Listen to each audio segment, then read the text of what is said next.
La figura de Bourdieu aparece en una época en donde se estaba produciendo un proceso imparable de modernización hacia la igualdad social.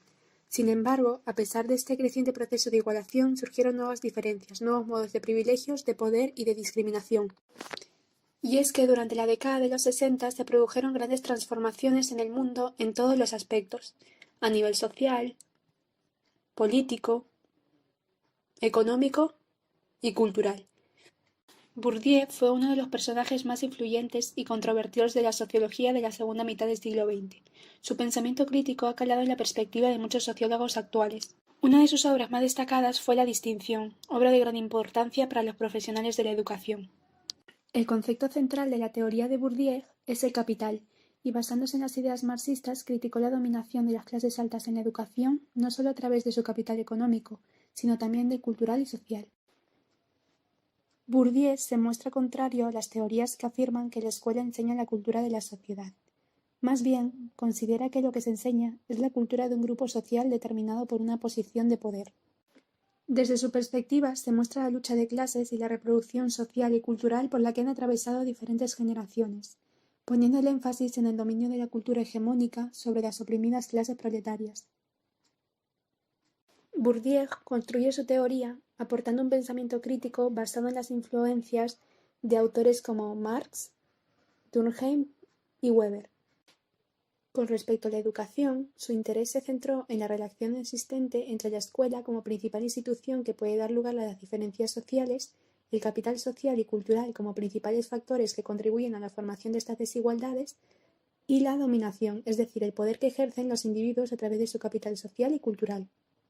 El papel del sistema educativo es fundamental, ya que o bien puede reproducir las desigualdades sociales de los alumnos, haciéndoles ver el fracaso como algo individual que resulta de la escasez de habilidad, desarrollando unos principios que priorizan las diferencias y divisiones en términos de rendimiento académico, o por el contrario puede transformar estas diferencias y desigualdades en oportunidades de ascenso. Pero, ¿qué es lo que critica realmente Bourdieu? Bourdieu entiende que existe desigualdad y que el éxito escolar se distribuye en función de la clase social de la que provengan los estudiantes. Este factor de desigualdad educativa es un indicador de que no todos los jóvenes tienen acceso a un mismo capital cultural institucionalizado, y de esta manera se encuentran en desventaja. Lo cierto es que aunque parezca imposible que un estudiante proveniente de una familia de clase trabajadora tenga éxito en un sistema educativo de clase media, un buen número de casos lo consigue. Sin embargo, es lógico pensar que los hijos de la clase social alta estén en ventaja en el sistema escolar, ya que están inmersos desde su entrada en la cultura dominante. Cuando la gente piensa en el concepto capital, a la mayoría se le viene a la cabeza la palabra dinero, recursos o bienes y servicios. Según Bourdieu, define capital como los recursos cuya distribución define la estructura social y cuyo reparto constituye la raíz de la reproducción de esa estructura. Estos recursos no son solamente económicos, sino también son sociales y culturales. Según Armstrong, en 2003 existen 4 características del capital social. El capital social no se desgasta con el uso, sino más bien con la falta del uso, y es difícil de construir mediante intervenciones externas. Por otro lado, el capital social no es fácil ni de observar ni de medir, y las instituciones gubernamentales nacionales y regionales afectan profundamente el nivel y el tipo de capital social disponible para que los individuos se dediquen a esfuerzos de desarrollo a largo plazo. Según el artículo de Vargas, los primeros escritos de Bourdieu sobre el capital social se remontan a comienzos de los años 70. Como hemos mencionado antes, esos recursos o dinero nos permitirán invertir en ciertos aspectos de nuestra vida, como una casa, viajes, regalos o formar una familia. Pero, ¿qué es realmente el capital social? Pues bien, para Bourdieu, el capital social es una serie de recursos disponibles para los individuos derivados de su participación en redes sociales.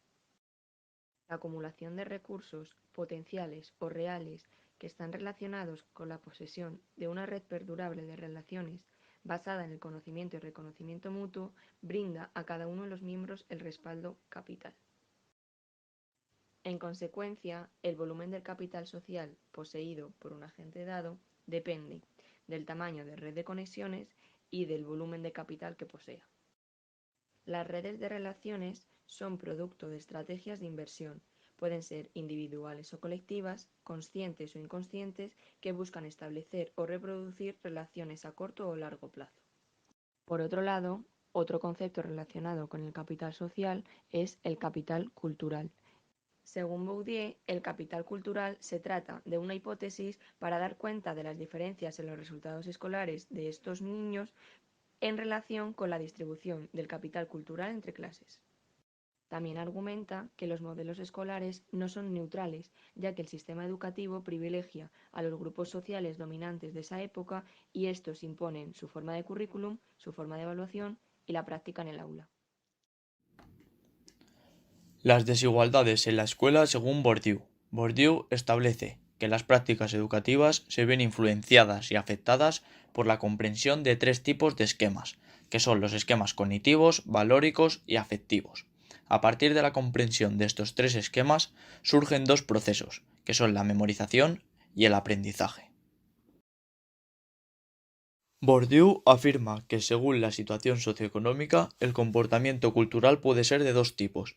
Con una situación socioeconómica favorable, el comportamiento cultural será sofisticado, mientras que con una situación socioeconómica desfavorable, el comportamiento cultural será simple.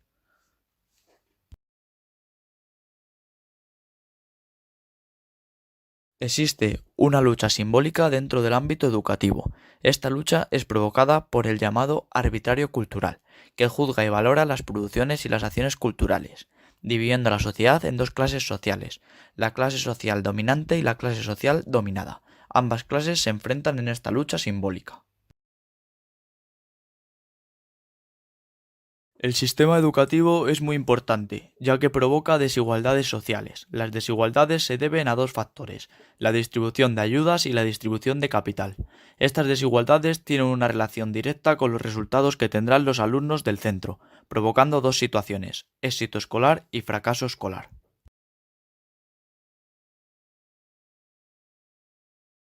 La teoría de Bourdieu ha tenido mucha influencia en el desarrollo de la investigación sociológica, aunque varios han sido los autores que han criticado a este autor en temas referidos a la educación, la reproducción cultural y la desigualdad. Una de las mayores críticas que Bourdieu ha recibido es que parece imposible que con un sistema educativo de clase media los alumnos puedan alcanzar el éxito escolar, aunque lo cierto es que hay un alto número de casos que lo consigue, por lo que el autor francés no se alejaba de la realidad con sus postulados.